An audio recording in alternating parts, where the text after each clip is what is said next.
The day I went to the hospital to pick up my own pregnancy test results, I saw my husband's dead brother's widow posting hers online. The caption read, "Thank you for the seed. You've given me the fox cub I've been praying for." On the line marked father, printed my husband's name, Cale Vale. I stayed on that page so long, the site's backend flagged my account for unusual activity, then alerted the poster.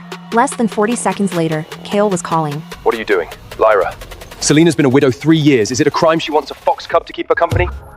Rice died for me. He pulled me back from the crashed starship. Looking after the woman he left behind is the least I do. It's a blood dot. You don't get to question it. The line went dead. I didn't even get a word out. 20 minutes later, Celine's feed updated again, and in the open kitchen, the back of a man at the counter, his tail curled affectionately around the woman's waist in front of him. The caption, "With you beside me, I finally remember what home feels like." I recognized the quarters, Vale property. I recognized the man, Cale Vale, my husband, supreme ruler of the Vale Empire. 3 years ago, his own brother Reese died saving his life when their starship exploded. Ever since, eaten up by guilt, Cale's taken care of Reese's only widow, Celine Throne, like it's his personal duty. At first, he just made sure she had the best of everything. Then he said she needed emotional support too. Now, he says she needs a child, and that it's his responsibility to give her one. I turned off the screen and sat by the hospital window for a long time. When Cale came home that night, I had already booked the procedure for the next morning. We'd been bonded 5 years. I had never managed to carry. A few days ago I found out I was 2 months along. I'd been planning to tell him on our bonding anniversary. Seems he no longer needed the surprise. I brought you broth from the place you like. He reached to put an arm around my shoulders. I looked into the container. The broth had gone thick and gray. Not hungry. But I caught a scent on him, strange. Another she-beast's. Celine. Next second, the smell hit my throat. I bolted for the washroom and went down on my knees in front of the basin, retching. He came after me, tried to rub my back. Don't touch me. What do you want from me? I'm trying to handle this with some grace, Lyra. What more do you want? Want me on my knees? What do you think I should do? Send her a message of congratulations? Tell her, well done, on carrying my husband's child! Riss died for me. Looking after Selena is my duty. Is it a crime she wants a child? I did her one favor. One! I didn't take her to bed. I gave her the seed, that's all. Can you stop making it filthy in your head? Filthy? Think about what you're doing! He snapped and slammed the door and left. I didn't need to guess where he was headed. Sure enough, before long Celine's feed updated again. The caption, "The baby's sire came to be with us tonight. He says this is the only place that feels like home." Tears soaked the screen without warning. The man I'd loved, the one who'd stood in the rain outside my parents' door for 3 days and refused to leave, died the day Reese saved him from the starship. The moment he started calling her Celine instead of Thorn, I should have known. So let it end here. At 8 the next morning, I arrived at the med center. I paid for the procedure and sat in the general waiting bay for my number to be called. The corridor at the far end had been cleared. Armored guards flanked both sides, and the regular patients steered well clear. I knew those men. Cale's personal guard. Sure enough, the door of the private exam room opened, and Cale walked out with one hand steady on Celine's waist. Her arm linked through his, her face flushed with happiness and reliance. The two of them sat down in the lounge area at the end of the corridor. They were talked, closely, close enough that his knee was almost brushing the hem of her wrap. I stood and started to take the other route around them. Lyra? He was already on his feet, brows knit tight. Are you following me? Don't flatter yourself. I'm here for an appointment. What appointment? Cale, don't be hard on Lyra. Maybe it's just a checkup.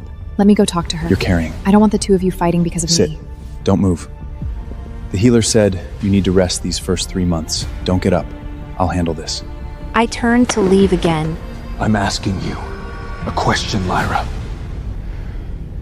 What are you doing at this medicenter? I wrenched my wrist free. I already answered. I'm here to see a healer. Sorry, I don't have that much free time. I'm not interested in following you around. Lyra, I know you're angry, But after Riss died, alone in those quarters, I was so lonely. I just wanted a little life of my own to keep me company. I never meant to hurt you or Kale. I slowly pulled my hand away. The next second, Kale lunged on pure instinct and caught her against his chest. Syl! Are you alright?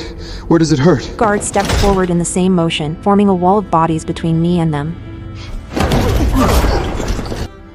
I'm okay. My legs just gave up a little. Kale, don't blame Lyra. She didn't mean to. You're getting worse and worse, Lyra. I didn't touch her. At the careful, attentive way he held her, like she was something irreplaceable. I saw it myself. If anything to happens or the cub, I swear I'll make you pay. I looked at the man in front of me. I paused for a beat. Kale, if I told you I'm carrying too, that I came here today to end it, would you stay? Don't do this, Lyra. Not here. I'm asking you a simple question. No matter what you say right now, I'm not leaving Selena behind. Whatever you're carrying, whatever you're not, that doesn't change. Looking at the man I had married, the woman in his arms, then a healer called my name from the doorway. Lyra Vale, we're ready when you are. All of it arranged like a wall with no door in it. Then I turned and walked into the room. The healer asked me to lie back. The light overhead was too bright. I watched the ceiling instead of her hands. I closed my eyes. The last thing I heard was the healer asking if I was sure. I spent a week alone on our starship, forcing myself to eat, fighting off constant nausea. Kale had vanished completely from my comm channel, while showing up on Celine's feed like clockwork, 3 times a day. A week later, I finally got the dissolution agreement I'd filed for. And along with it came the only message Kale had sent me in 7 days, a notice to attend this afternoon's family dinner. I tucked the papers into my bag and told myself, today, it all ends. The door slid open onto candlelight and crystal and the long table I knew too well. Oh, Lyra, you're here. Lyra, when Helena found out I was carrying, she insisted I move back. Please don't take it the wrong way. You don't need to explain, Selena. Lyra, you and Kale have been bonded 5 years with no cubs. The cub Selena carries is the only heir to the Vale crest. It's only right she moves back here. As for you, you'll be moving in as well. You'll be responsible for her daily care. Don't sit there making a face. That cub has to be born safely. You'll move in tomorrow. Learn from the steward how to care for a carrying female. So that was the plan. An unpaid servant. I felt the room watching, waiting to see me crack. I smiled. I think there's been a misunderstanding. I'm not moving in. I'm here today to divorce Kale Vale.